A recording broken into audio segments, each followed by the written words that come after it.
வாழ்க்கையே வாழத்தானே. குருவே, என் வாழ்க்கையில் மகிழ்ச்சியே இல்லை என்று குருவிடம் சிஷ்யன் வருத்தப்பட்டான். குரு அவனை ஒரு தோட்டத்திற்கு அழைத்துச் சென்றார். அங்கே வண்ண பட்டாம்பூச்சிகள் அங்குமிங்கும் பறந்து கொண்டிருந்தன. இதோ இவற்றில் ஒன்றை பிடித்துக் கொண்டு வா என சிஷ்யனிடம் குரு சொன்னார். பட்டாம்பூச்சிகளை துரத்தி கொண்டு ஓடினான். ஆனால் ஒன்றை கூட அவனால் பிடிக்க முடியவில்லை. பரவாயில்லை, வா, நாம் இந்த தோட்டத்தின் அழகை ரசிக்கலாம் என்று அவனை தோட்டத்தின் நடுவே அழைத்து வந்தார். இருவரும் அமைதியாக நின்று கொண்டு தோட்டத்தின் அழகை கண்கள் விரிய கண்டு கழித்துக் கொண்டிருந்தனர். சிறிது நேரத்தில் பட்டாம்பூச்சிகள் பல அவர்களை சுற்றி பறக்கத் தொடங்கின. மேலும் 2 பட்டாம்பூச்சிகள் அவன் கைகளிலேயே வந்தமர்ந்தன. குரு சிரித்துக் கொண்டே கூறினார், இதுதான் வாழ்க்கை. மகிழ்ச்சியை தேடி துரத்துவது அல்ல வாழ்க்கை. வாழ்க்கையை அமைதியாக நின்று ரசிக்கும் போது மகிழ்ச்சி நம்மிடமே தானாக வந்து சேரும்.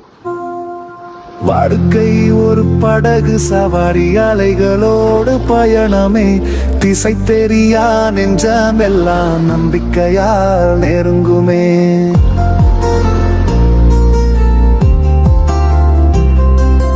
தொடக்கம் வெறும்